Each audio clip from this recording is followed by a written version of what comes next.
Ok, on continue sur nos histoires d'intervalle de confiance. Donc, on a fait l'intervalle de confiance sur la moyenne. On a fait l'intervalle de confiance sur des variances et des rapports de variance. Et là, je vais arriver sur un petit exemple rapide sur les proportions. Puis on verra aussi d'autres petites applications sur des lois. On va essayer de quitter un peu le monde gaussien. Les proportions, encore une fois, je reviendrai plus spécifiquement là-dessus, puisque c'est un sujet important, quels que soient en fait les domaines de sciences. Donc, on reviendra là-dessus plus tard. Ok, donc on est sur des histoires de proportions. Donc des proportions, c'est quoi? C'est des pile ou face, c'est le fait que des personnes aient bien répondu à un vaccin. Ça peut être voilà, toutes sortes de grandeurs qui sont des variables binaires. Donc l'idée, c'est quoi? C'est que j'ai des observations qui suivent une loi de Bernoulli de paramètre P. Je ne connais pas P. Okay, j'ai envie d'avoir non pas un estimateur. Des estimateurs, on en avait vu. On avait dit que si jamais on voulait faire, on avait vu deux estimateurs. Hein, si jamais j'ai envie de calculer le maximum de vraisemblance ou la méthode des moments, bah, ça nous raconte la même histoire qui est que l'estimateur naturel de ma statistique P, c'est P chapeau qui vaut la moyenne. Et donc la moyenne est un bon estimateur, mais au lieu de s'arrêter à cet estimateur ponctuel et de dire ma probabilité elle est de 47%, on veut un intervalle de confiance. Donc on est vraiment dans cette idée d'intervalle de confiance. Alors, il y a une méthode un peu particulière sur laquelle je reviendrai plus spécifiquement quand on fait des tests sur les proportions.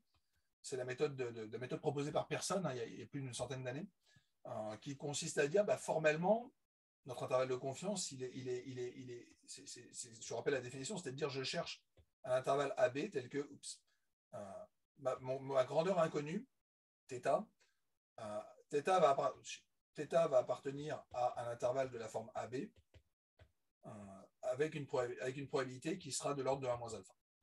Okay. Donc c'est ça qu'on veut trouver, c'est des formes de ces intervalles A et B. Donc Pearson proposait de trouver deux bornes P- et P+, sur des niveaux de probabilité, en fait, de manière à avoir sur un alpha, mais surtout de l'avoir pour tout n.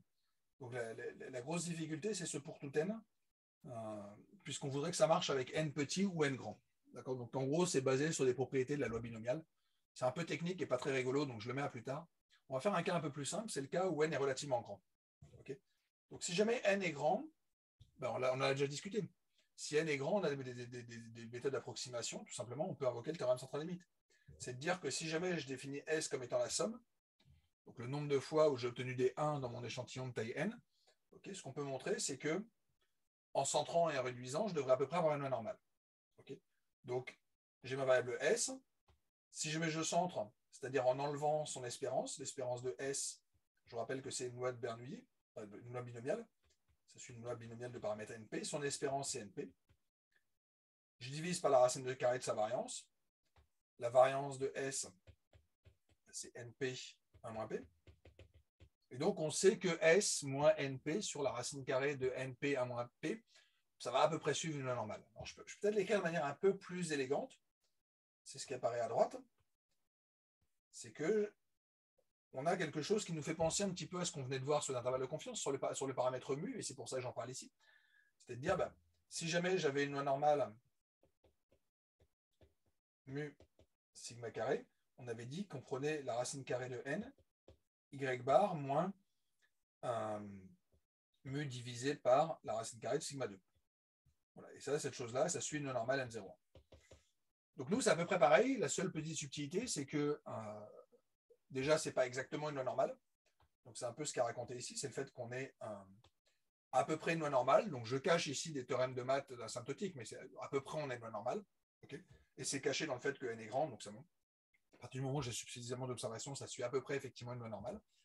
Donc c'est pas exactement la même chose que suivre exactement. Mais encore une fois, c'est comme l'histoire de la loi de Student. Quand on avait dit on a une loi de Student, si jamais je remplace la variance qui est connue par sa variance inconnue, si jamais j'ai assez d'observations, on s'en fout, ce résultat-là, il reste vrai. D'accord. Donc ça suit effectivement à peu près une loi normale. Donc ça, il n'y a pas de souci. Et j'utilise le fait que ma variance, bah, je la connais en fait. Enfin, je la connais. Je connais sa forme. Okay, c'est là que ça va se compliquer un tout petit peu, c'est que à l'intervalle de confiance, comment on faisait pour s'en sortir? On disait bah, de cette chose-là, pour récupérer l'intervalle de confiance sur cette chose-là, je sortais le fait que j'avais une loi normale, j'avais cette grandeur-là qui était connue, et le numéraire dénominateur, je le connaissais. Mais le problème, c'est que là, bah, on ne le connaît pas trop. Quoi. On ne le connaît pas trop parce que si je m'en connaissais P, ça ne servira à rien de faire de la stat. Voilà. Donc, on a une petite propriété qui est la propriété suivante, que je n'ai pas mis comme propriété, mais peu importe, qui revient à dire qu'en fait, le dénominateur, je peux le remplacer par euh, x bar 1 moins y bar.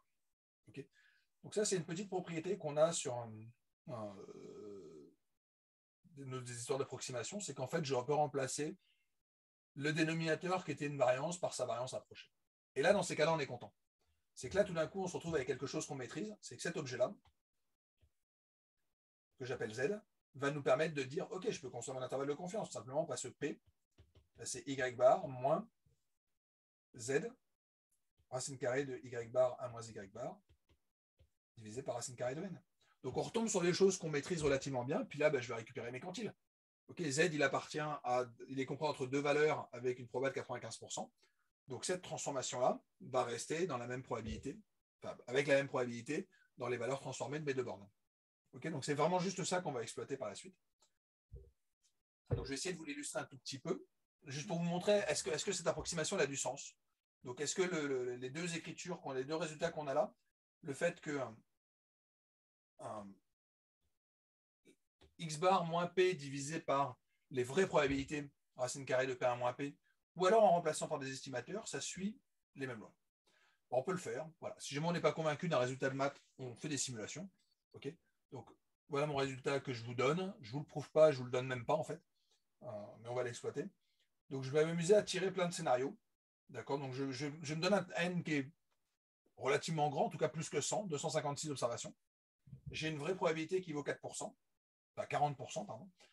Et j'ai envie de construire mes statistiques S. La première, c'était de dire, je vais prendre alors le x bar, on va s'en foutre un tout petit peu, mais c'est essayer de... Enfin si, en fait, je le garde, pardon. Donc c'est racine carrée de n y bar moins p divisé par la racine carrée de p moins p. Donc ça, c'est le premier que je construis. Et, comme ça, et ensuite, je construis le deuxième. Le deuxième, c'était quoi? C'était de dire je fais racine carrée de n y bar moins p divisé par la racine carrée de y bar 1 moins y bar. Okay, donc, est-ce que ces deux choses-là sont vraiment si différentes que ça, ou est-ce que ça suit effectivement à peu près une loi normale? Donc, je tirais 10 000 échantillons. Okay, donc, je tire des échantillons de 0,1, taille n, probabilité P1-P, okay, et tirage avec remise. Okay, donc, ça, c'est juste pour dire, fais-moi des tirages de loi Bernoulli. Okay, tire-moi 256 sous variable de Bernoulli et travaille sur ces sommes normalisées quelque part. Donc, le racine carrée de n, y bar moins p divisé par racine carrée de p moins p, ou alors divisé par la racine carrée de y bar 1 moins y bar. À gauche, j'ai le premier, en bleu, donc celui avec le divisé par p moins p. Donc je vous ai fait à la fois l'histogramme, à la fois l'estimation par de la densité par noyau, et j'ai tracé la loi normale centrale réduite en noir.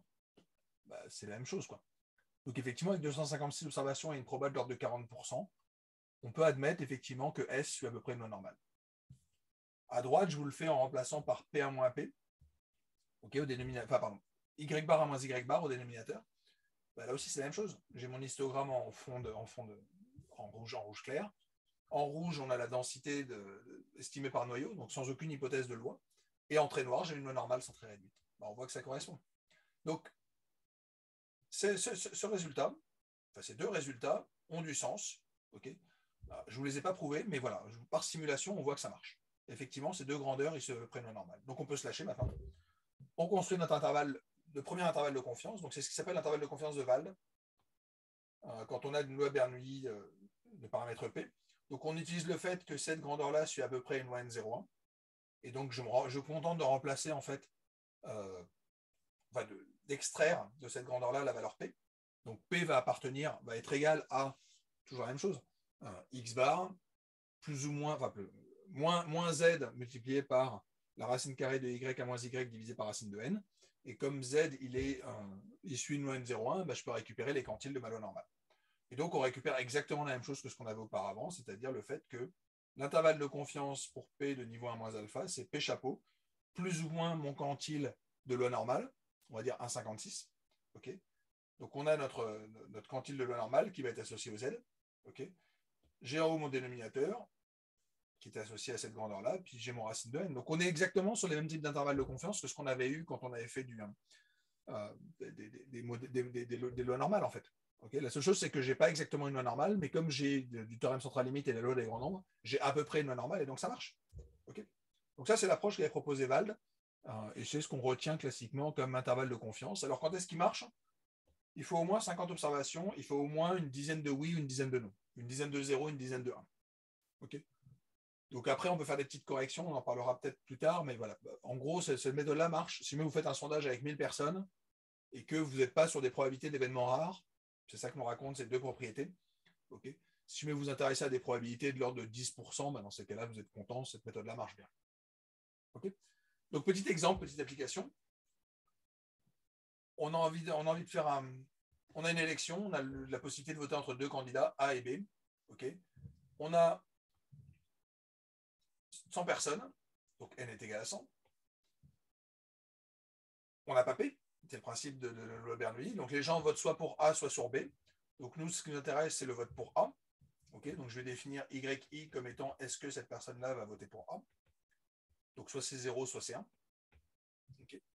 Le fait de voter pour A, ça a une certaine probabilité P que je ne connais pas. Voilà, c'est ça qu'on veut essayer de calculer. Par contre, ce qu'on a observé, c'est que la somme des YI, elle vaut 55. Okay, donc j'ai observé que j'avais eu 55 personnes qui ont dit qu'ils voulaient voter pour A, et on veut un intervalle de confiance pour la probabilité de voter pour A. Donc déjà, on a un estimateur. Okay, on a un estimateur parce qu'on avait dit l'estimateur naturel de P, c'est P chapeau, qui vaut tout simplement Y bar, c'est-à-dire techniquement S divisé par N. Donc ça vaut 55%. Okay, donc on a empiriquement 55% des gens qui disent qu'ils veulent voter pour A, ça va être mon estimateur de ma probabilité de voter pour A. Okay, jusque-là, on enfonce des portes ouvertes, il n'y a rien de bien méchant. Après, je peux vous dire de manière un peu formelle, c'est l'estimateur du maximum de vraisemblance, c'est l'estimateur de la méthode des moments, donc on est content. On a un estimateur, mais qui est hyper naturel, donc c'est bon. Maintenant, est-ce que je peux avoir un intervalle de confiance? Alors, ce que je vous dis, c'est on peut le faire avec la formule précédente. Je vous rappelle, la formule précédente, elle nous disait quoi? Elle nous dit, la formule de Wald, c'est de dire, on prend P chapeau, qui vaut 55%, plus ou moins, vous prenez votre quantile de niveau 1 moins alpha sur 2.